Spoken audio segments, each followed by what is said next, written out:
Vinimos al Guaviare porque este es el segundo departamento con más deforestación en Colombia, cerca del 15% del total. En el 2016, el año en el que se firmó el acuerdo con las FARC, se registraron 11.500 hectáreas deforestadas. Al año siguiente, esta cifra explotó a 38.200, un aumento de más del 233%. Aunque aún no hay cifras oficiales para el 2018, se estima que este año pasado la deforestación superará las 40.000 hectáreas.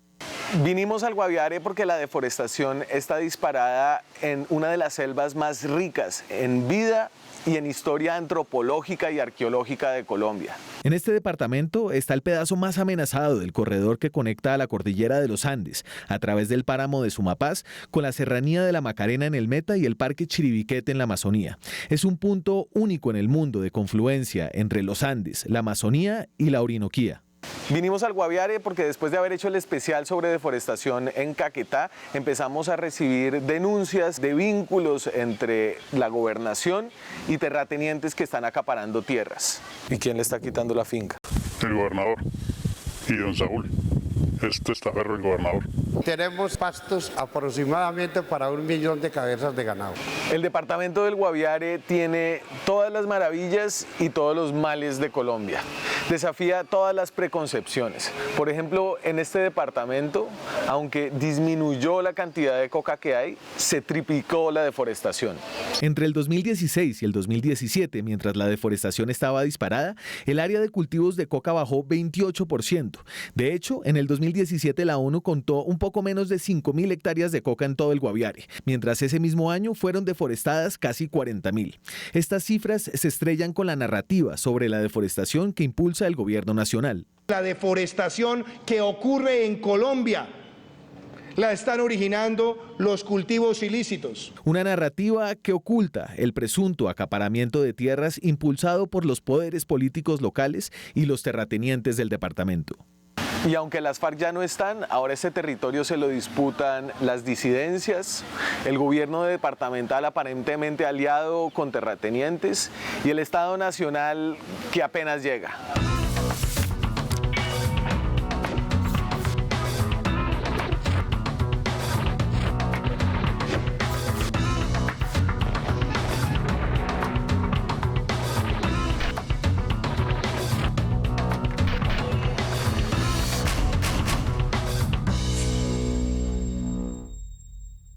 Son exactamente las 4:30 de la mañana, estamos a 7 horas de la Amazonía colombiana. Vamos a San José del Guaviare y si todo va bien nos demoramos 7 horas, 395 kilómetros.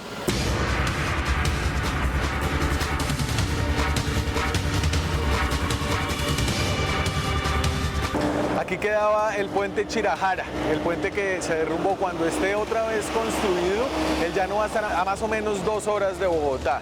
De ahí a la Amazonía hay otras 4 horas a San José del Guaviare. Por eso este foco de deforestación es tan importante, porque está muy cerca del centro de Colombia.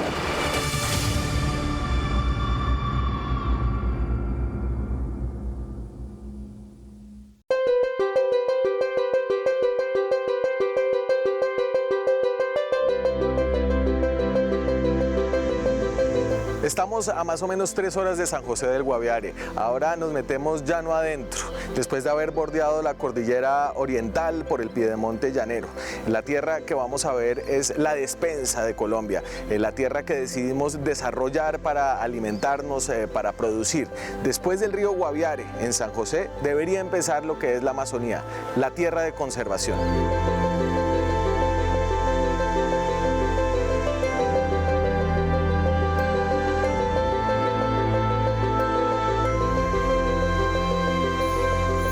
Mira que el Guaviare para muchas personas no lo consideran el Amazonas, pero nosotros somos la ventana de la Amazonía colombiana.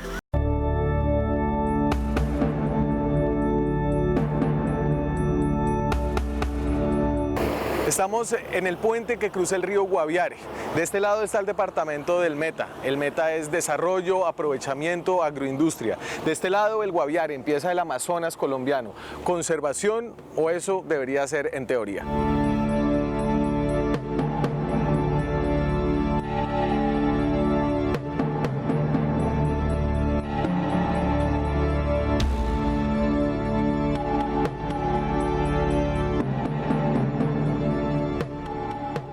Lo que está pasando aquí es especialmente doloroso y alarmante porque esta es una de los pedazos del Amazonas más ricos en vida, en términos biológicos, en términos culturales, en tribus de indígenas y también en términos arqueológicos. Aquí en el Guaviare está el Parque El Chiribiquete, que es patrimonio de la humanidad. Al Parque Chiribiquete, que recientemente fue ampliado, no se puede entrar porque todavía hay tribus indígenas no contactadas, gente que no ha tenido contacto con la civilización.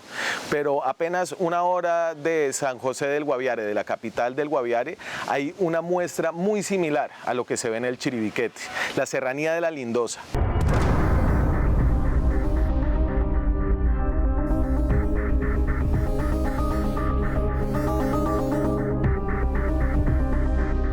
Respetamos una tradición indígena, ¿sí? Aquí han traído grupos de indígenas que nos han enseñado de que el sitio que vamos a visitar es un lugar sagrado, ¿sí? Entonces ellos lo hacen con todo el respeto. Inclusive le piden permiso a la madre naturaleza para ingresar al sitio, para que todo salga perfecto, ¿sí? Entonces nosotros hacemos lo mismo.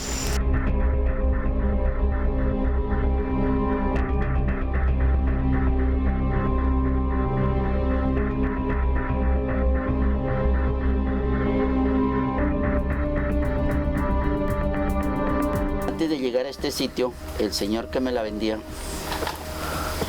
él lo conocía perfecto, ¿sí? Lo que había. Y me dijo que había. Pero yo antes de hablar con él, el rumor en las otras veredas era que en este cerro, en la parte de encima, había aterrizado unos helicópteros y que era una compañía petrolera. Ajá. Y que han hecho unos estudios y han hecho unas figuras.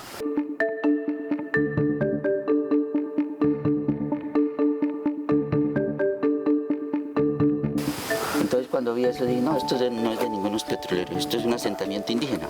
Cuando lo vi, me impactó tanto que yo dije, esto de pronto en ningún otro lugar lo hay, solo aquí. Y yo dije, aquí me quedo, en este sitio me quedo.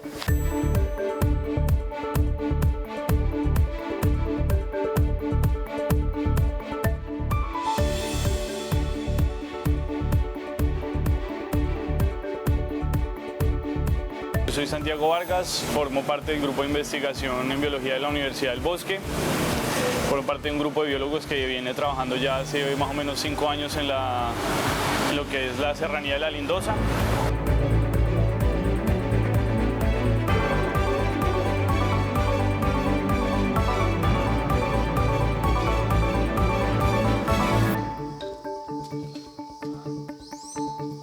De los pictogramas. ¿De esto qué sabemos? ¿Quién hizo esto? Sabemos muy poco. Pues hasta ahorita lo que estamos, a eso le pasa lo mismo que el recurso biológico. Hasta ahorita estamos empezando y lo que sabemos, digamos, lo que yo sé hasta ahora son la antigüedad de muchas. Un ejemplo, las de Cerro Azul tienen más o menos 12.000, 11.000 años de haber sido pintadas, lo cual es un montón de tiempo y pinta un poco la historia diferente a lo que ya se conoce de la historia del mundo. La historia del mundo asume que la colonización de América se hizo a través del estrecho de Bering. Es decir, hace 11.000 años no deberían haber bajado todavía las personas. Exacto, no bajaron. Entonces hay un montón de teorías que proponen es la llegada de gente de Indonesia y todas las Polinesias a través de barcos y navíos y que llegaron a los sectores de Perú y se empezaron a desplazar para todo lado. Esa es como la otra teoría que está surgiendo ahorita. Es decir, estas no son solo como pinturas curiosas y bonitas en una piedra, sino que tienen claves importantes para preguntas. Y no solo eso, sino que, digamos, ya por el parte de la biología, nosotros nos ayuda a entender muchísimo sobre lo que había en ese entonces. Uno encuentra a veces pinturas de animales que uno sí reconoce, pero hay otro montón de animales que uno no... Si uno dice, venga, ¿y esta vaina qué es? Pero si ellos lo pintaron es porque lo vieron.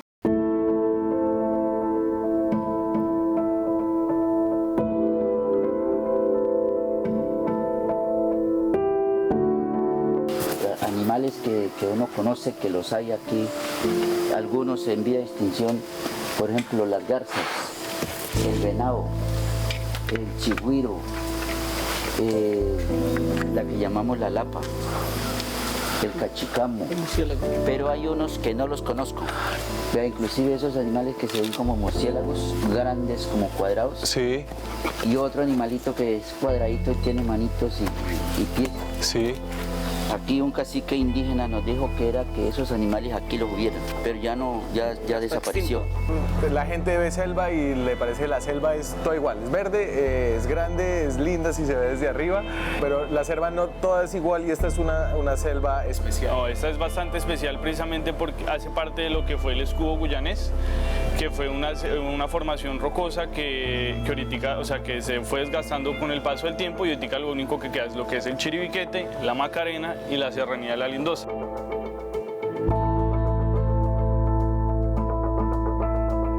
Porque aquí confluyen los biomas andino, amazónico y de la Orinoquía.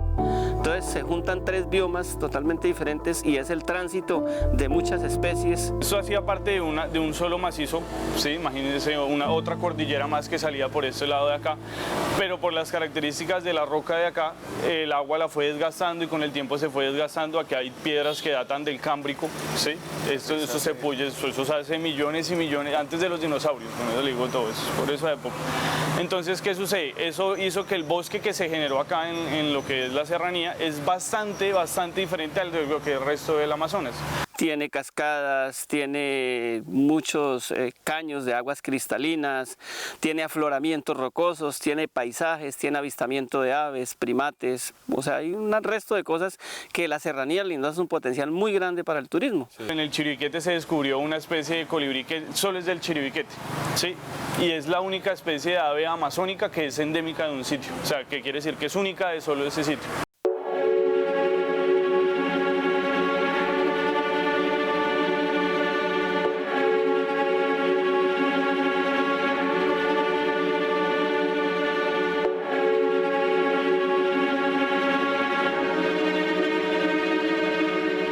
Yo tengo dicho de que si algún día yo tuviera plata, todos esos potreros que están descubiertos los reforestaría.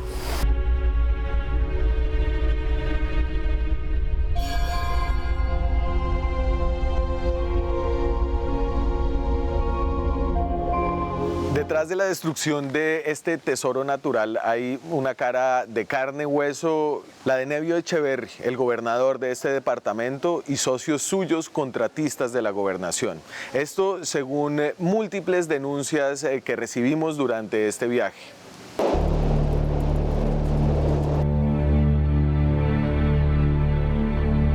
El hato ganadero de este departamento es aproximadamente 420.000 cabezas de ganado y tenemos pastos aproximadamente para 1 millón de cabezas de ganado.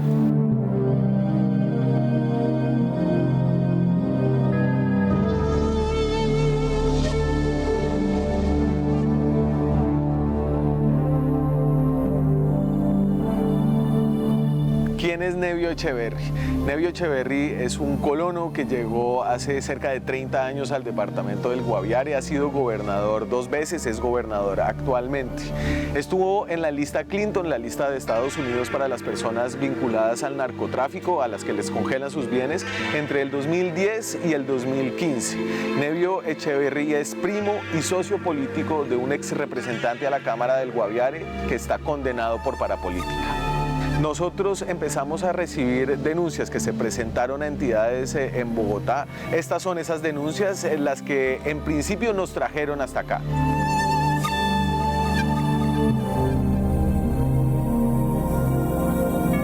Nadie quiere hablar abiertamente porque hay un clima de miedo en el departamento. Una alta fuente de la institucionalidad describe a Nevio Echeverry como un personaje temible. 10 personas entre funcionarios, miembros de la sociedad civil y campesinos, corroboraron las denuncias que habíamos recibido en Bogotá. Solamente 2 de ellos, protegiendo su identidad, se atrevieron a hacer las denuncias directamente. A mí me está quitando la finca prácticamente. ¿Y quién le está quitando la finca? El gobernador y don Saúl. Este testaferro el gobernador. ¿Qué Saúl qué? Saúl Antonio Aguirre. ¿La tierra es suya? La tierra la compré yo. Hace 30 años la compré. Tengo una posesión de 30 años. Me desplazó la guerrilla, la FARC, y volví a entrar cuando ya se acogieron al plan de de esto De La Paz. De La Paz. Entonces usted volvió después de la firma del acuerdo y ¿qué pasó? Nuevamente yo creo, presento un nuevo desplazamiento por parte de los terratenientes. Usted llegó a la tierra que era suya y ¿qué pasó? Pues él dice ser dueño de eso. Y esos son predios que prácticamente son tierras del Estado, son regiones que han sido baldías, es de los campesinos. Y el señor que llegó a su finca y ¿qué le dijo? Que eso era de él y cómo íbamos a arreglar. ¿Y usted por qué está haciendo esta denuncia de forma anónima? Por lo mismo, por las amenazas y precaución para mí y para mi familia. ¿Y usted conoce de casos similares al suyo en esta región o en la región amplia del Guaviare, digamos? Sí, eso se escucha que el señor les ha enseñado a desplazar a la gente quitando los predios. El señor Nevio Echeverry. Y don Saúl, el testaferro de él, Saúl Antonio Aguirre.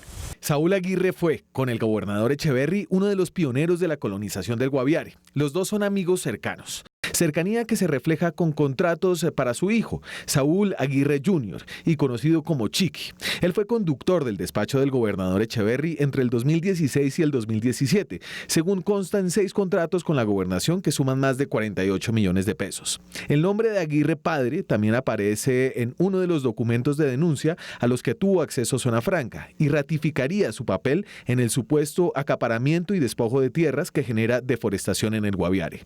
Personas allegados al señor Nevio Echeverry Cadavid venían desde hacía varios meses atrás apoderándose de los predios de algunas familias campesinas. Estas personas son Saúl Aguirre, alias Casco de Burro.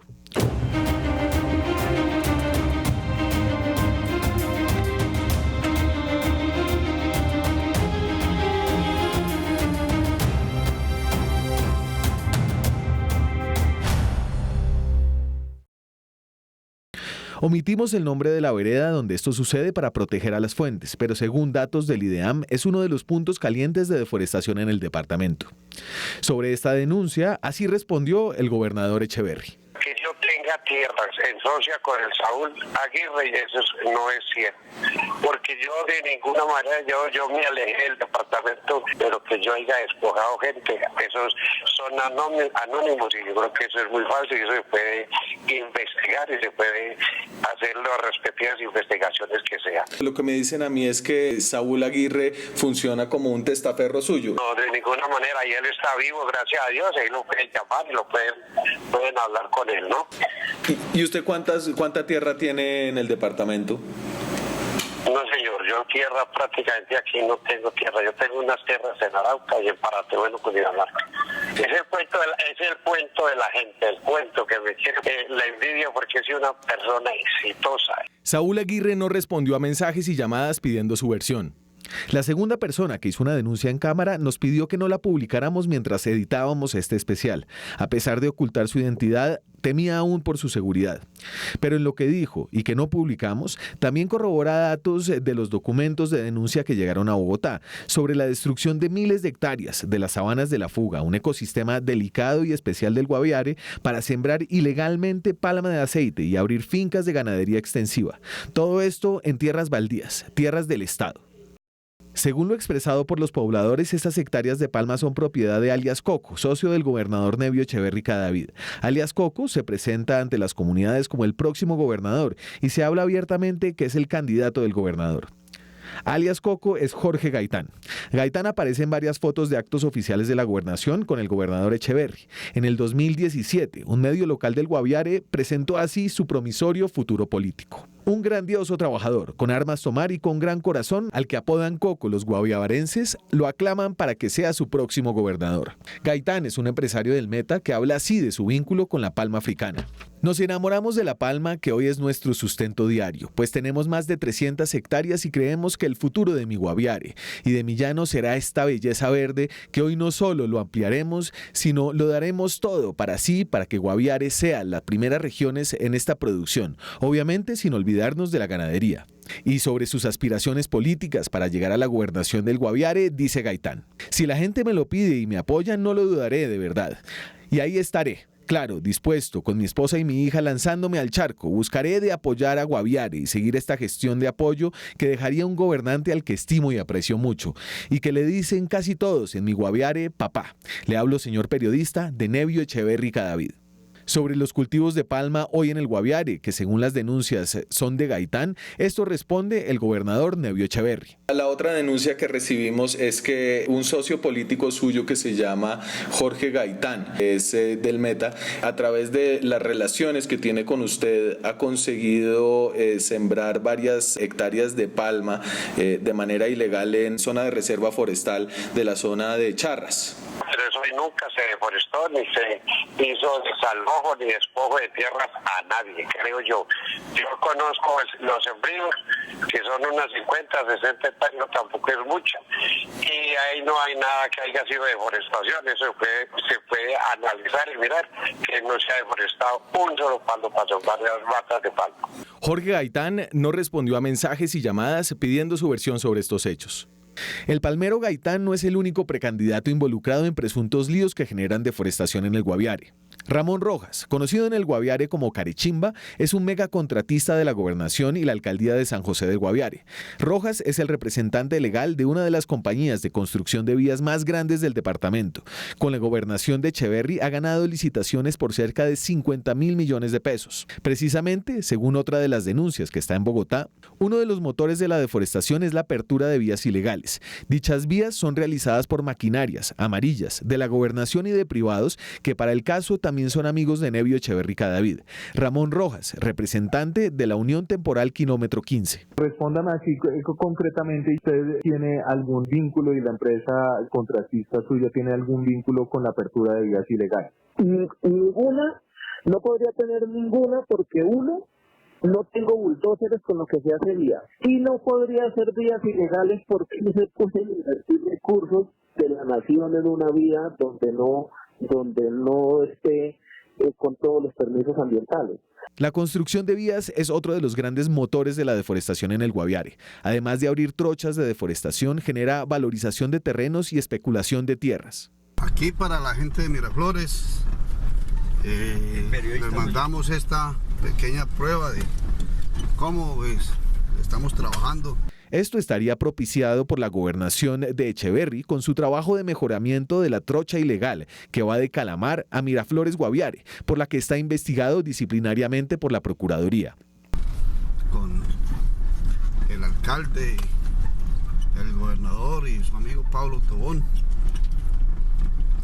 en esta vía tan importante para nuestro municipio. Es una vía que va a abrir al municipio las puertas del desarrollo. Al respecto, esto responde el gobernador Echeverri. Eso es puro mentira, pero que yo esté patrocinando a hacer trochas de ninguna manera. Y nosotros nunca hemos llevado, la gobernación ha llevado maquinarias, Miraflores, Calamar, Miraflores, en ningún momento.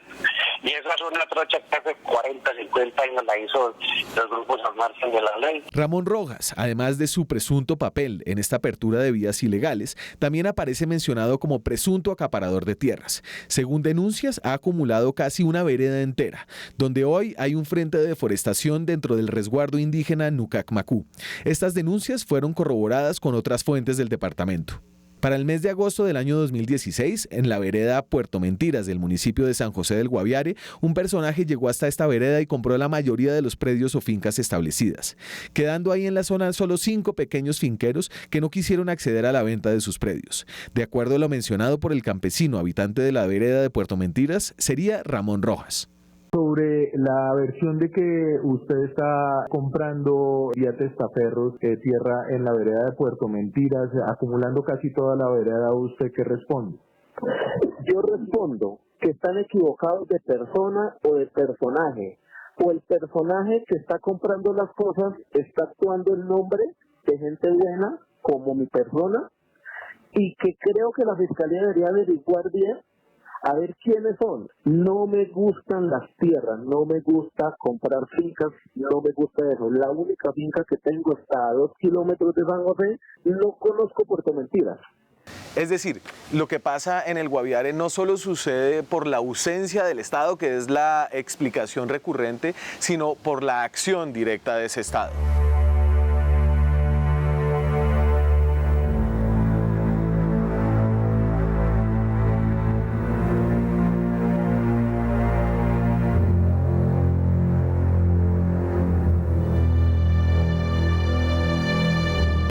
presidente, el Guaviare está rodeado de palma africana.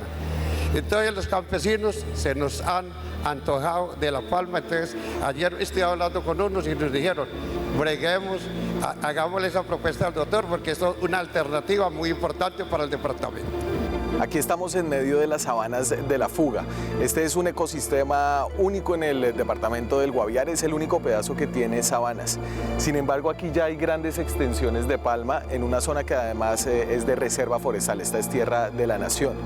Generalmente en Colombia la tierra de la nación ha sido invadida por campesinos buscando su propia tierra para fundar finquitas. Sin embargo, lo que está pasando aquí en el Guaviare es que hay grandes extensiones de palma africana listas para ser explotadas en monocultivos.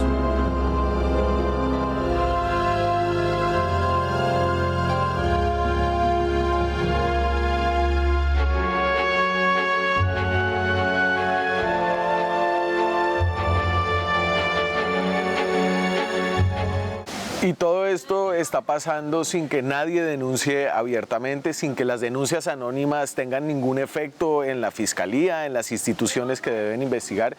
Y eso tiene que ver con la relación tan problemática de este departamento con su historia. Una historia de colonización, una historia de violencia, una historia también de tesón. Una historia que explica la relación tan problemática que tienen los habitantes del Guaviare con los bosques amazónicos.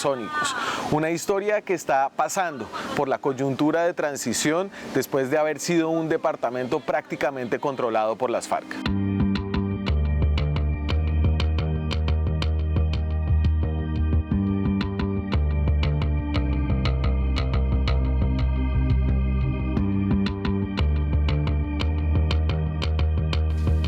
Un día nos llegó el ejército acá, venían con unos señores de unos brazaletes que decían AUC y ya dijeron que ellos venían era a hacer una limpieza porque aquí había mucho informante de la guerrilla y que bueno, yo me fui por este camino con un muchacho, Carlitos, y en la lista estaba Carlitos. Cuando los miró, se arrodilló, porque nos cogieron ahí cercados ya. Se arrodilló y me cogió la cintura y dijo, Jaime, no me deje matar. Yo no sabía qué estaba pasando. Y él me cogió de acá y de aquí y se arrodilló ahí. Y sentí que algo cayó al piso y cuando yo volteé a mirar estaba la cabeza de Carlos tirada en el suelo. Eso fue una cosa horrible. Nosotros salimos corriendo por allá en una casa, contamos y la señora dijo, ¿y a usted lo hirieron? Le dije, no, esto es sangre de Carlos. Dijo, no, mírese la mano. Me quitó el meñique y me dañó el anular.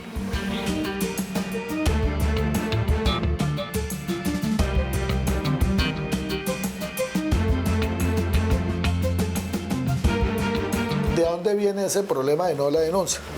Desde la época del paramilitarismo, cuando entró fuerte aquí al departamento del Guaviare y más exactamente al municipio de San José.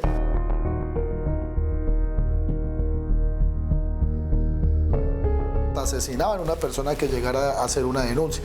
Eso aquí fue evidente en el departamento, en el municipio. Entonces ya viene como con esa concepción de ese tema que si yo denuncio se van a enterar, me va a pasar algo. Aquí la violencia del departamento fue azotada por tanto la FARC como tal, como por los grupos paramilitares. Entonces eso quedó en la mente de muchas personas.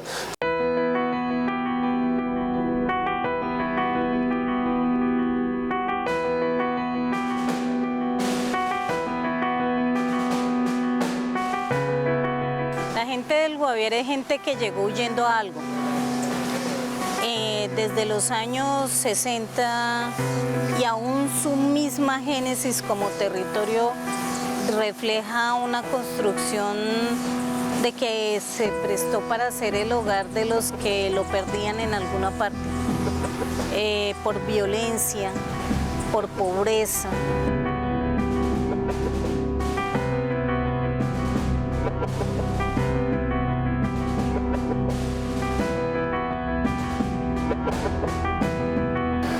Usted mira que son nativos de Guaviare, aquellos que son menores a 45 años, ya son nativos de Guaviare. Pero todos los que están por encima de 45 años vienen del interior del país, vienen de Cundinamarca, vienen de Boyacá, de los Santanderes, del Huila, del Tolima.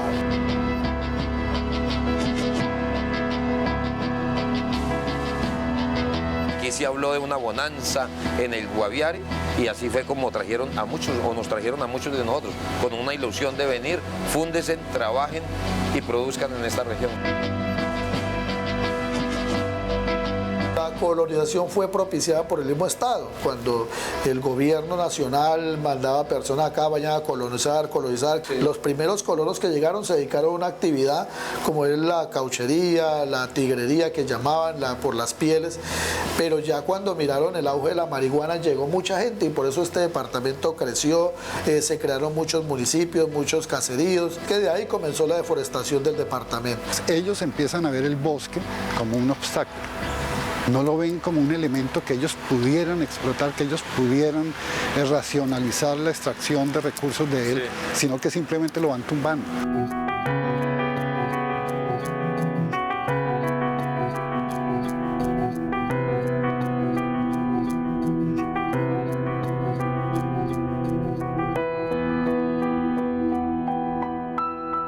Aquí el problema de fondo va más allá de una persona, tiene que ver con al menos dos visiones del desarrollo de este departamento.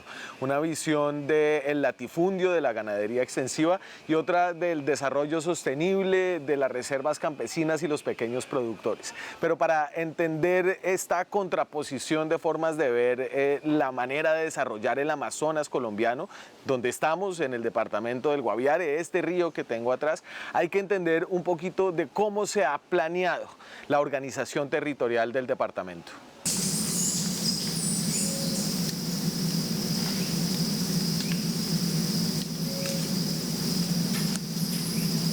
En un comienzo, antes del 59, esto era totalmente bosques nacionales.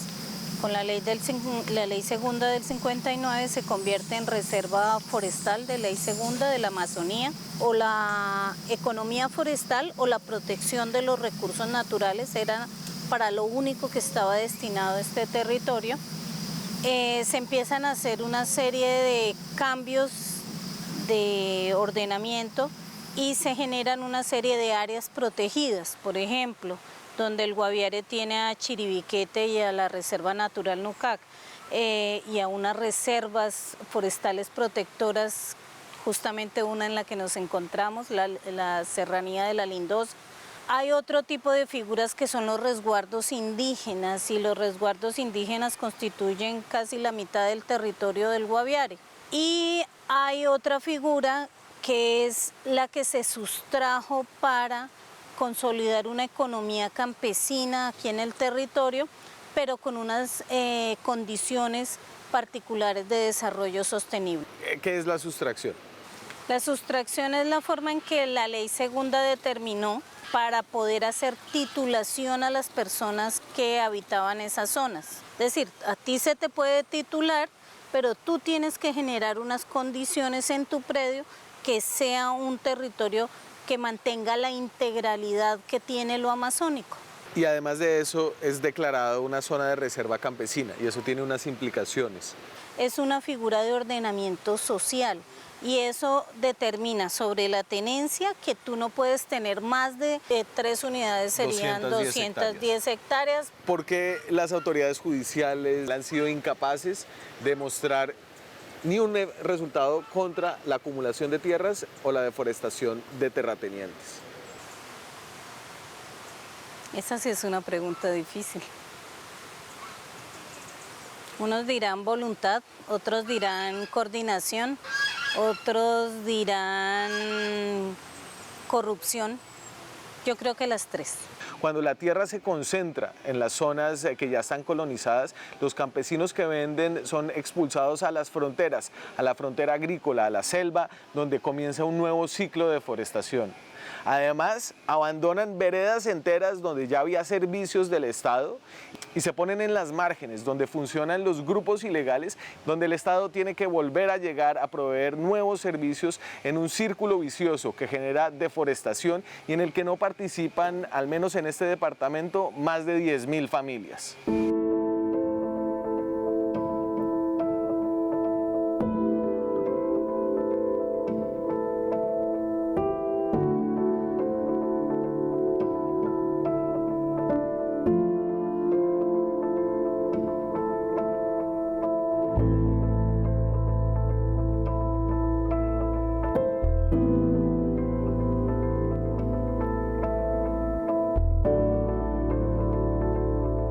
mí me llega una comparación, un tipo que tenga plata y quiere acumular tierra, entonces llega a una vereda, empieza a comprar, entonces compró una finca de 100 hectáreas, entonces el vecino tiene 50 lados así, entonces él quiere agrandarse y empieza a comprar, y el vecino pues, el campesino pues él cree que muchas veces hace que, porque le ofrecen de pronto más de lo que él tenía pensado de pedir por la tierra, entonces él cree que hace mucha gracia y vende.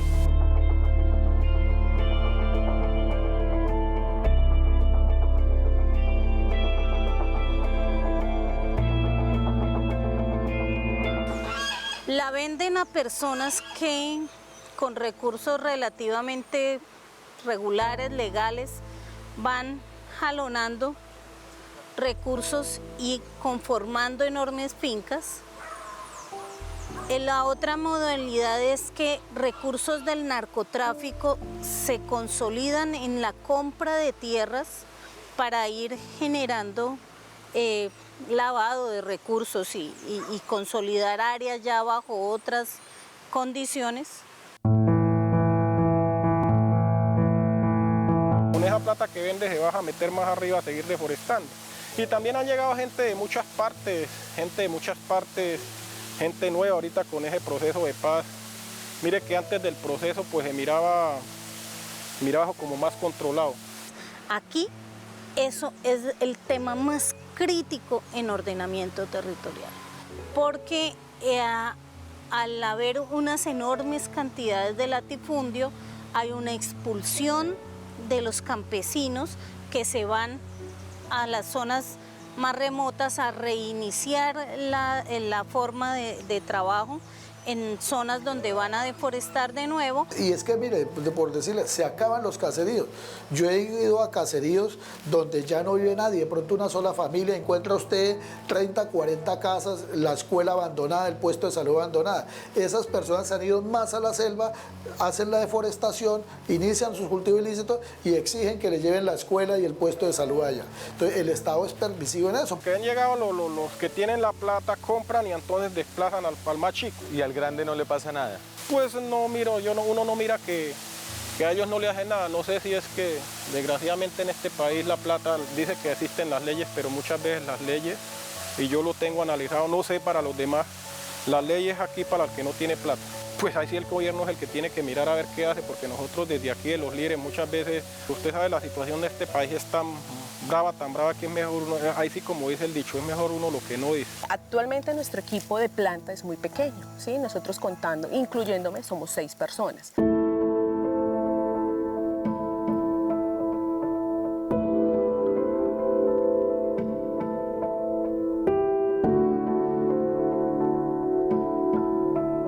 Las actividades que me corresponden es realizar de pronto control en contra de la deforestación, ¿sí? Digamos que no tanto los colonos de Guaviare, sino viene gente particular, ¿sí? Que viene, digamos, gente que tiene dinero y quiere venir a comprar terrenos en Guaviare para solo ganadería. Entonces, ¿qué vienen a hacer? Pues le compran al colono que ya de pronto no tiene las fuerzas para manejar su tierra, y ellos pues compran y vienen y talan y acaban con todo lo que ellos conservaron. Ellos vienen y acaban, no le importa si hay fuentes hídricas, humedales, nada, ellos acaban con todo y solamente lo hacen es para la deforestación, pero pues ellos igual tienen que pedir unos permisos en el fondo del bosque. La disidencia está vendiendo lotes y promoviendo la deforestación. Dan los permisos y pues también... A cambio de dinero.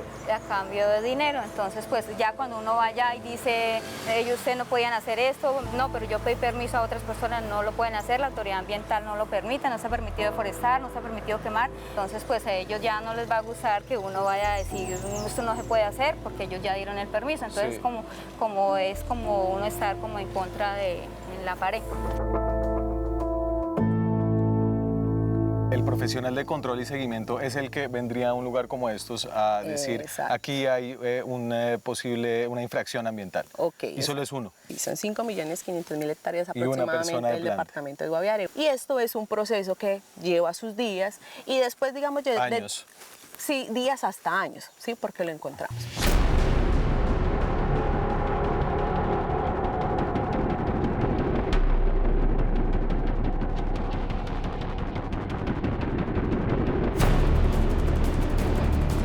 tenido que hacer visitas de personas que han talado 700 hectáreas, ¿sí? Nosotros como personas naturales que somos, no vamos a poder controlar la deforestación, pero si hay de pronto que el gobierno meta el ejército, la policía, que ellos sean los que hagan el control, con el apoyo de la autoridad ambiental, esto sería diferente. Este espacio que encontramos acá está recién quemado, todavía sale humo de algunas partes a pesar de que ha llovido más o menos 2 días. En este espacio caben más o menos 4 canchas de fútbol. Solamente en el 2018, en el departamento del Guaviare, se quemaron el equivalente a alrededor de 58.000 canchas de fútbol. Un funcionario aquí en Guaviare de la CDA, el encargado de hacer el monitoreo, fue asesinado. Sí, señor, sí, eso, pues nuestro compañero Ricardo Molina, hace 3 años, él falleció el 27 de febrero del 2015. ¿Y en qué circunstancia? Pues dejaron un precedente muy grande que fue asesinarlo, acabar con su vida frente a las instalaciones de la oficina. Entonces es un temor. Nosotros siempre hablamos que el campesino tiene miedo de denunciar, pero nosotros como funcionarios también tenemos miedo de actuar.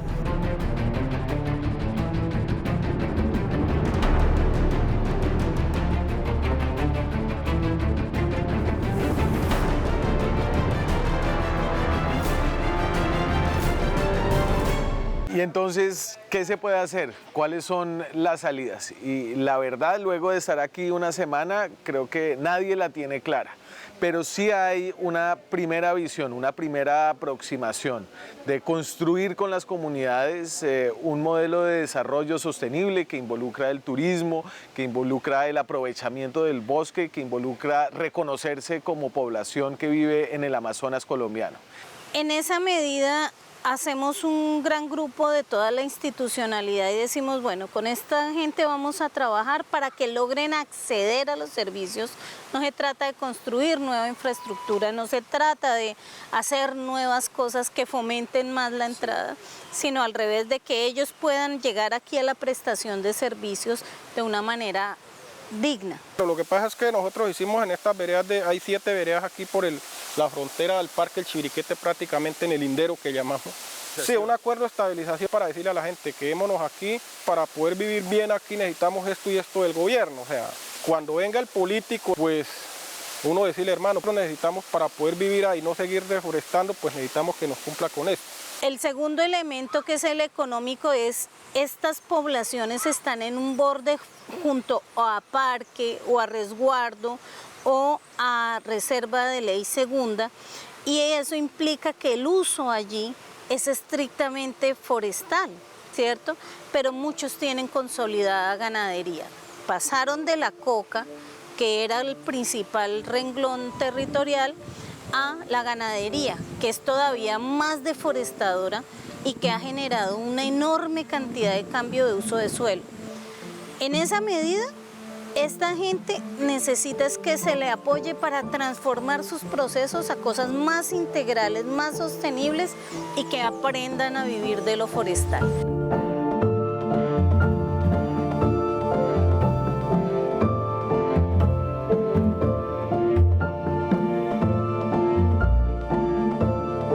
Pago de un incentivo forestal, hay unos bonos ambientales, pues que le lleguen al campesino, no que le lleguen a 2 o 3 personas en este departamento o en este país, pero el que es verdaderamente campesino no le llegue nada de eso, que tenga derecho a unos proyectos productivos, pero con una comercialización asegurada, no que sembremos y después no tengamos a quién venderle, con unas buenas vías. Acabamos de llegar, duramos 3 horas enterrados en el primer aguacero, y duramos 3 horas enterrados.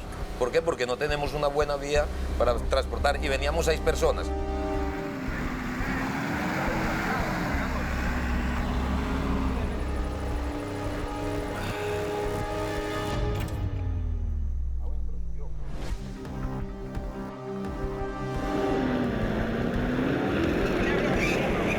¿Usted se imagina donde ese carro venga con 2 o 3 toneladas y solo?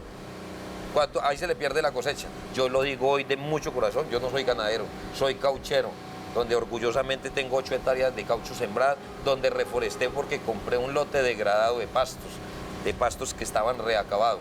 Hoy tengo 8 hectáreas de caucho y me siento muy orgulloso de estarle aportando algo a este mundo, a esta sociedad. Uno de los retos que nosotros tenemos como departamento es colocarnos la camiseta verde en torno a la forestería, en torno al aprovechamiento forestal sostenible y de alguna u otra forma meternos en nuestras cabezas que el departamento del Guaviare, desde su vocación, es forestal.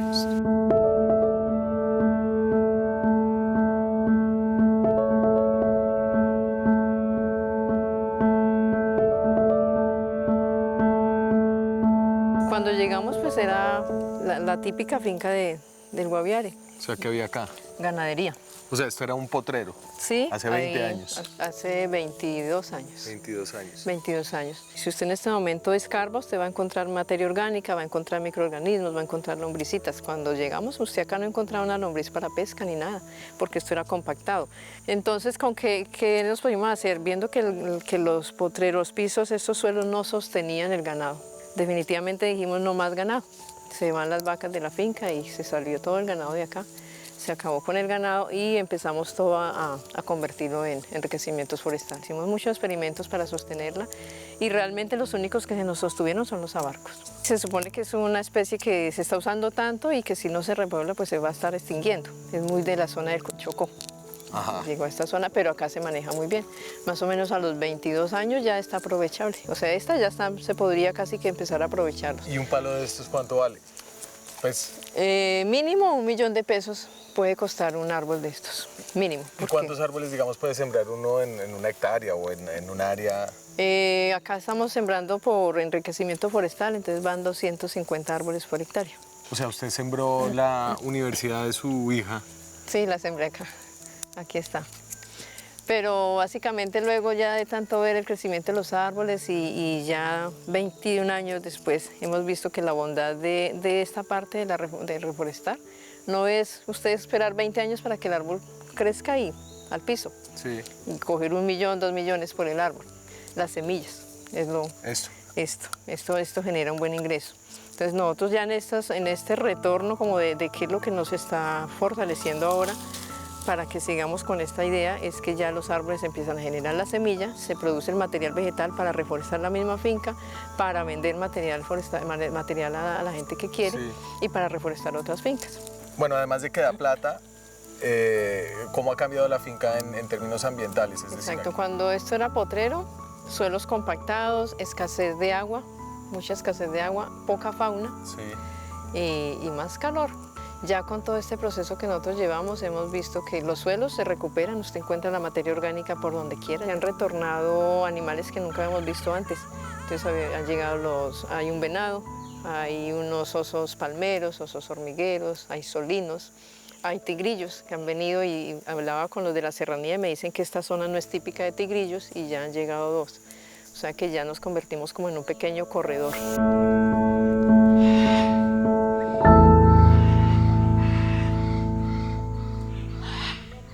Yo me voy obviamente triste por la magnitud de la devastación, por todo lo que se ha perdido, que ni siquiera conocíamos aún.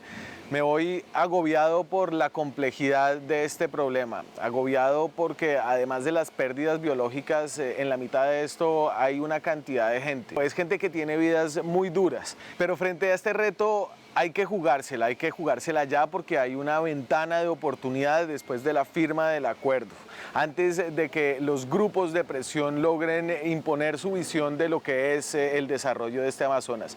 Y hay que jugársela primero reconociendo que somos un país en parte amazónico, reconociendo y tratando de descifrar la forma de vivir aquí y de vivir de una manera más o menos sostenible. La gente del Guaviare también se la tiene que jugar en la política, eligiendo a mejores mandatarios locales.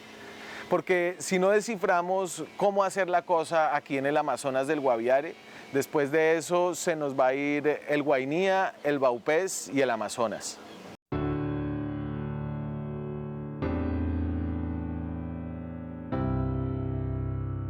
Yo soy hijo de un campesino y de 10 hermanos que somos, yo soy el único que vivo en el campo. Y qué más bonito que uno de mis hijos siga legado. Desde hace muchos años el departamento se viene debatiendo entre si es Orinoquía o es Amazonía. Creo que en este nuevo ejercicio de ordenamiento que se hace, se reconoce claramente que somos Amazonía. El campesino no quiere seguir tumbando, el campesino lo que quiere es que le cumplan los acuerdos de paz donde hicieron esos acuerdos que le sacaban un cultivo y le metían otro y sembrábamos otros para tener la economía de ahí. Y es que a nadie le han enseñado cómo ser amazonense. Entonces, claro, sabemos ser andinos, sabemos ser llaneros, sabemos ser costeños, pero cómo es un habitante de la Amazonía. Eso es algo que hay que construirlo, que hay que conformarlo, que hay que trabajarlo.